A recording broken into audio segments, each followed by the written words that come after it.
Welcome back, everybody. I'm Jerry, and today I'm going to be going over the entire 2024 Minnesota Vikings season. If you watch the Bears, Packers, or Lions full seasons, you've already seen a couple of the score predictions and win-loss predictions that I've made for those games. But I'm going through every single team in the league.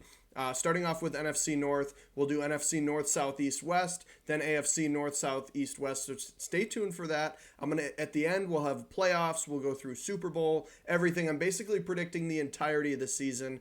So I understand that these videos are a little bit longer and go over probably a little more in depth than you would need, especially for how early it is in the season. But I thought it would be really cool to be able to look back at what I was predicting in May and June for the entirety of the league and see how close I can get. So I just thought it would be a fun exercise, putting a lot of work into them. They're not really getting views, not a lot of people watching, but I appreciate you watching. And even if you just click on it and skip around to specific games that you were interested in, I do go in depth a little bit for each game. But thank you for watching. Don't forget to like, comment, and subscribe. And then let's get into week one. Giants, Vikings. Vikings do have to deal with an away game. Now, the Giants are an interesting team. I just think they're going to go off to a slow start. Daniel Jones, didn't get to play much last year with his injury and really hasn't shown that he's worth the money he's been paid. But if you kind of step back and look at his stats, he's really not that bad. He's still, just an average quarterback, but he does have that mobile threat. And I don't think Daniel Jones by any means is a great quarterback, but I think he's a mid to bottom half quarterback in the league. And I think once you give him a guy like Malik Neighbors, who they got, I think that's a huge addition. I just think that the DB room is going to have a very difficult time. I believe cornerback one is Deonte Banks, and then you lose Xavier McKinney, who was like their best defensive back. So I don't really see them being able to keep up with Justin Jefferson, Jordan Addison, even Brandon Powell. Love Brandon Powell on the Vikings, kind of a sleeper there. And then Hawkinson, they get Aaron Jones now. I just think they're going to be too much for him. Vikings get a very strong start in New York or in New Jersey, or where do they play? Yeah, New Jersey, winning 24-13. And unfortunately, the Vikings do have a very difficult season. There's just schedule in general is very difficult. So you go up against the 49ers. 49ers know how to win games. You are going to be dealing with a very early J.J. McCarthy, a very young, learning J.J. McCarthy, even in the first week too. I think it still has Sam Darnold listed as the starter right now. They keep talking about how much they love J.J. McCarthy in practice, so we'll see where that goes. But I do think Sam Darnold could start and should start. So I'm kind of banking on that being the case because I do think they'll have more of an opportunity to win. But either way, I'm taking 49ers in this one, 28-14 over the Vikings with a voice crack. We'll hopefully continue without. Vikings, Texans, another, like I said, they have a tough start to the season. So I'm taking the Vikings 13, Texans 24. A little bit of a swap there with Danielle Hunter going over to the Texans.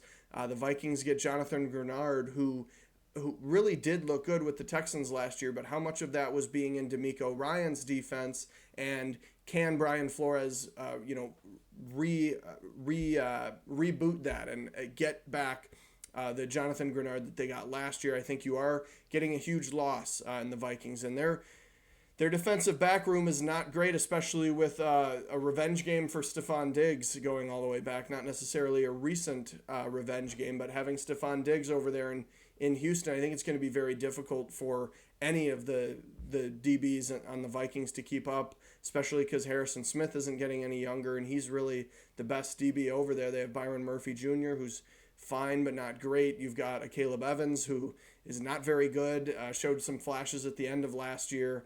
And then you've got Cam Bynum and Harrison Smith, and I just Lewis Seen, who really hasn't shown much. I did hear that there was some pops about him, finally coming back in training camp, but they just really need help in the defensive back room, and I don't think they're going to be able to keep up with the Texans, which you'll see later in the video. Some of the picks don't really line up with the underwhelming DB room of the Vikings, but more or less just predicting what their record is, and I do think these could be the scores of the game, but I've got the Texans taking down the Vikings at home at noon Then the Packers, the Minnesota goes to Green Bay, and I just think, Green Bay has a whole year under their belt on that offense is pretty much all the same. Yes, you lose Aaron Jones, but you acquire Josh Jacobs, who I actually think is going to fit into that offense a little bit better than Aaron Jones.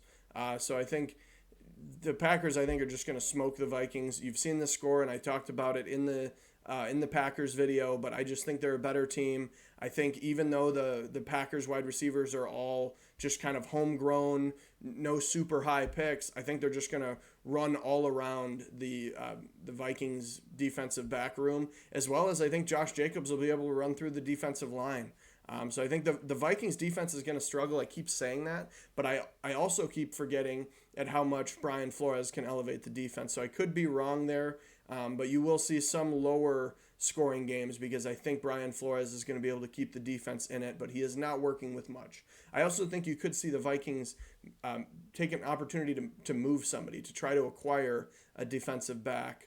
Pat Surtain, there was, not with the Vikings specifically, but talkings of him potentially being on the move. Just because of the money issues that the Broncos have and have to pay him. You might as well get value while you can. But that's not what we're talking about. We're talking about the Packers whooping on the Vikings 31-17. Then Minnesota has to deal with Aaron Rodgers again. This one is in London.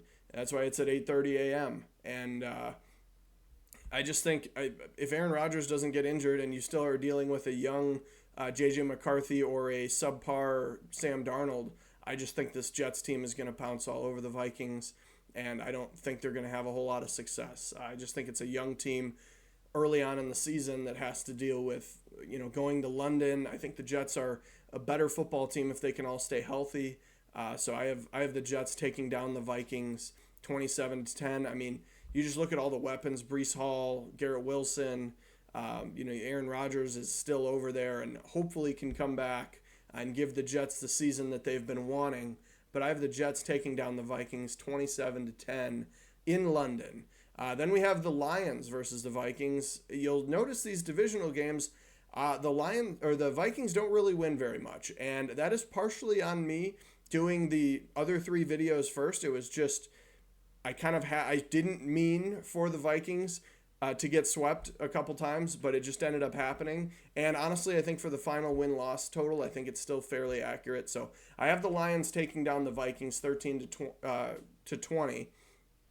And I just think the Lions are the better football. This is another one. I just think their defense is more well-rounded than the Vikings. And, Jared Goff will make some mistakes. But the Vikings defense is what worries me the most. I don't see them being able to keep them in games. You're going to need that when you have a young quarterback in J.J. McCarthy. I think the matchups aren't very good. The Lions do a lot to help their defensive back room in the offseason, knowing the weapons that the Bears have and the Vikings have and the Packers have, all of them. And even the Lions have great weapons.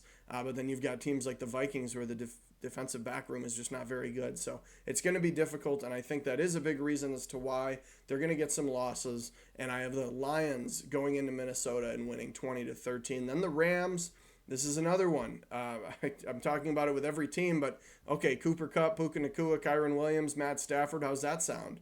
I think the Vikings, I think they will be able to put up points. You're going to have, this is game 7 or in week 8 for whether it at this point is J.J. McCarthy or Sam Darnold. I think they'll be more developed in the offense. Kevin O'Connell showed last year that he can have success with whoever he puts in at quarterback. I just think if J.J. McCarthy's in, he's going to have some growing pains, and I don't think Sam Darnold's going to be able to elevate the team to the level that Kirk Cousins did. And I think that the Rams are just going to be able to fly all around the field. I think their offense is just so good that they're not really going to be able to keep the Vikings won't be able to keep up, rather. So I have the Rams taking down the Vikings 31-21. This is either a Thursday night or a Sunday night game, I believe. And then the Vikings at the Colts. This one's a nail biter, and this is, I think, the beginning of where we have clearly a losing streak. I think we're at 6 or 7 game losing streak with this game. And I think, like I said, I think at this point they go into this game 1-6. I think this could be the game where they turn it around. They're back at home. They're playing against the Colts, and these next couple games I think kind of could go over way. We'll get into it, but the Colts, now that you have Anthony Richardson and you have uh, Joe Flacco to back him up, I think that is a really nice safety blanket to have. I hope Gardner Minshew gets his opportunity in Vegas because I think he deserves it. But that's, again, it's not what we're talking about. We're talking about Vikings Colts. This is another matchups game where I think the Vikings will be able to put up points with the lack of the DBs in Indianapolis. Unfortunately, aren't very good. So I think you're going to have an advantage there. You're going to be able to put points on the board. I just think Jonathan Taylor is going to be tough to stop. I think that the Colts could run a lot of read option with Anthony Richardson and be very difficult for the Vikings to stop him. And I think just somehow in this game they come out with the win. Again, I think this could be the beginning of the Vikings starting to turn it around. But I ended up going with the Colts taking down the Vikings in this one, 21-20, a close one and a nail biter. But instead, I have in Jacksonville against the Jaguars, which again I didn't like this as much. I think now that I'm looking at it, I might rather have the Vikings barely win against the Colts, and then the Jaguars barely win against the Vikings.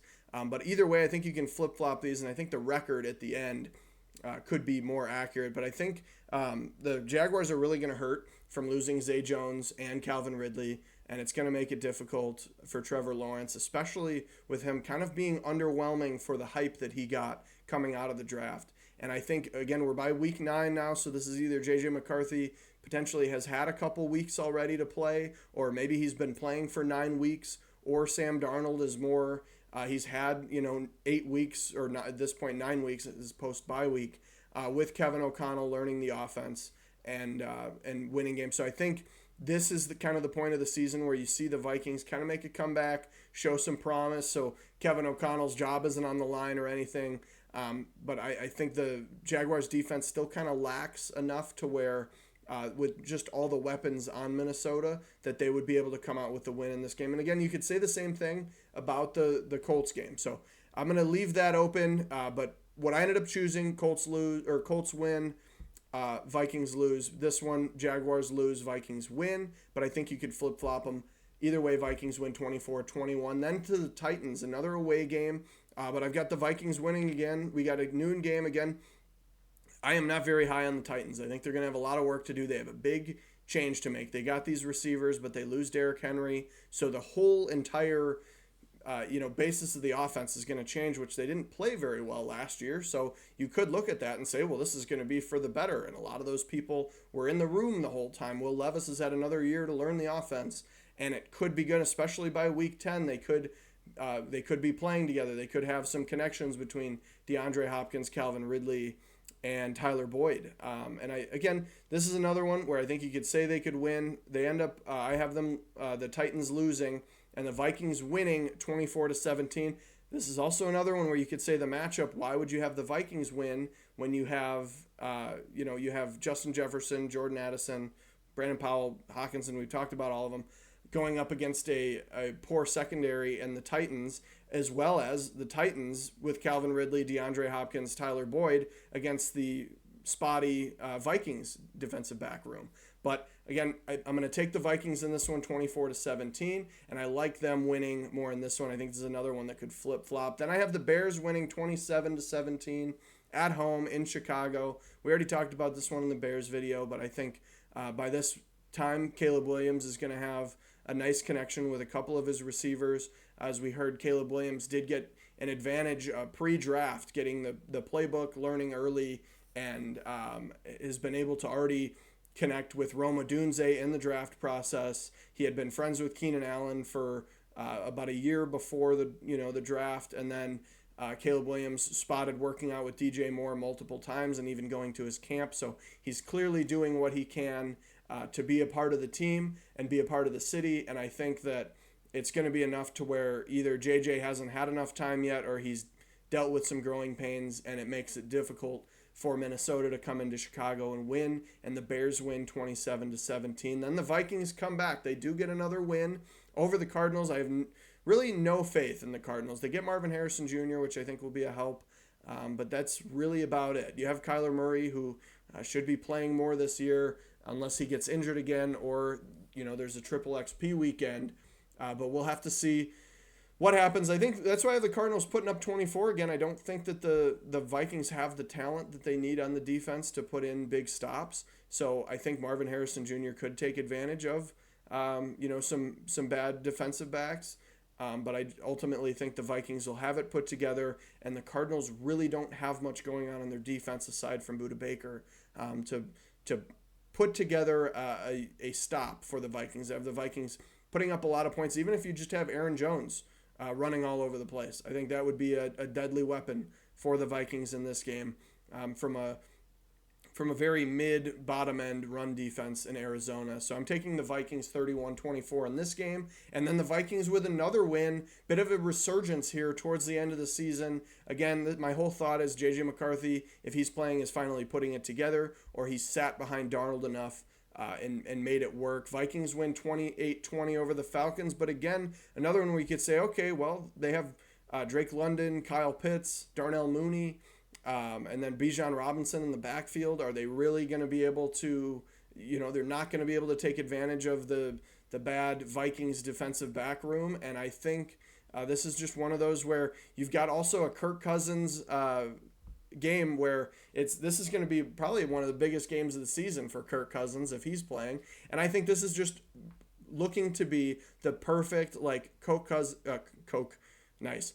it's going to be choke Cousins game is basically what I was looking for there. Kirk Cousins choking, coming back to play against his old team on presumably a better team, I guess, maybe. I don't know. I think probably look at these teams pretty fairly with a pretty good offense in the Vikings or in the Falcons, and then just a fine defense. So I'm taking the Vikings though in this one, 28-20. The Falcons just whatever they've been doing, they haven't been able to put it together. They have to deal with a new coaching staff this year, so there's going to be growing pains there. So I'm taking the Vikings 28-20 in this one.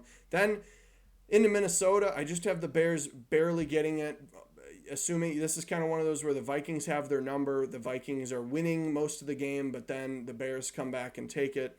Maybe Caleb Williams has a comeback victory and a game-winning drive potentially. I think could see that happening on a Sunday night game and exciting. Or is this is Thursday or Sunday? Should have put that in there, but we see 7 o'clock and we can know it's a primetime game. So in a primetime game, I have the Bears coming back and beating the Vikings in their second matchup. 24-21. We already talked about the matchups. We don't need to go on with that. And then this one's another one where I think it could go either way, but I have the Seahawks losing to the Vikings. And I just sound like a broken record here, but DK Metcalf, Tyler Lockett, Jackson Smith and Jigba, Geno Smith, who we'll see what happens with him, but all of those guys, how are they not going to take down Minnesota? I think the defense could struggle, although just with interior defense mainly. I guess you have Leonard Williams now and you have Byron Murphy, so that's definitely helping with your interior. And then you've got Devin Witherspoon and Reek Woolen on the outside. I don't know. We'll say that Seattle's been dealing with some injuries, or Geno continues on his slope downward, and they just can't put the offense together. Brian Flores has figured out how to use his defense in the best way possible, and the Vikings are able to just stay in it enough to get a win, 21-17. And then the Vikings have Green Bay come to their house and beat them again, 13-20. We talked about the matchups already, not much more to this. I just have the Packers sweeping the Vikings. I think this game's going to be a little bit closer, being in Minnesota. You've got a little bit more put together J.J. McCarthy. I just trust at this point that the Packers are going to be able to figure that out and keep it a lower scoring game. I think the Packers have a good defense, and they'll be able to shut it down. I could see this one being a little bit higher scoring, so 13-20 does seem a little low now that I'm looking at it, but this is from the Packers video as well, so I could definitely see like a 20-28 or even maybe somebody reaching the 30s again, but I'm going to take the Packers over the Vikings 20-13 at noon. Then last game of the seasons, Vikings go back into Detroit. Well, not back to Detroit, but to play against Detroit again and lose again. I think this is another season where Detroit's going to come out with a lot of wins. If you watch that video, I won't spoil their record, but I have them getting a lot of wins. They're just close margins, which is really what happened last year. There weren't any big blowouts for Detroit, and I think that's ultimately why they ended up not being able to finish off a playoff run. But Detroit Lions end up winning this one 24-21 to finish off the season, and then we can go over everything here. You see the big losing streak of 7 games, which, like I said, I think that could be 6 games. So I've got the Giants. I would pretty much, I kind of want to lock in a win. I forgot to mention Darren Waller's probably retiring. So although you gain Malik Neighbors, you lose Darren Waller. Yes, you're getting Daniel Jones back, and why would you not take Daniel Jones over Sam Darnold or a first game ever for J.J. McCarthy? I just think that the Giants still need to do a lot to put it together, and I don't think they're going to be able to win the first one. I think the Vikings just have too many weapons, so they're taking that one down, and then they just lose. But look at the teams. You've got the 49ers, Texans, Packers, Jets, Lions, Rams, and then, like I said, that Colts game, I think that Colts game could be the win. If I was to flip-flop anything, it would probably be win against the Colts, loss against the Jaguars. I think you could also flip the Bears to only split with the Vikings. I think the Vikings could also get a fluke win against the Lions at the end of the season. I also think you could flip the Seahawks game. So I think with a lot of these, even the Cardinals or the Falcons, I think any of the wins that I have, it is a game that the Vikings could lose, and they could string together a few others against the more difficult games. I see the ceiling for the Vikings this year 8 wins. And then I think the lowest amount of wins they would get is probably about 4 or 5. I would say 4. So I'd say 4 to 8 wins, and I just perfectly split the difference there with 6 and 11. I think that's fair. I could, like I said, for me, looking at it from the outside looking in, I see either Sam Darnold's building in the offense or J.J. McCarthy, starting to learn the offense more and take in the offense and is able to put together a great end to the season. With this being said, it would be in the last, what is this? The last, is that 9 weeks? Yeah, the last 9 weeks they have 5 wins, so they're 5-4. Looks good to close out the year for Kevin O'Connell as well as J.J. McCarthy or whoever it may be. So let me know what you think down below. Am I too low on the Vikings when just 2 years ago they were 13-4? But let me know down below. Thank you for watching, and have a great day.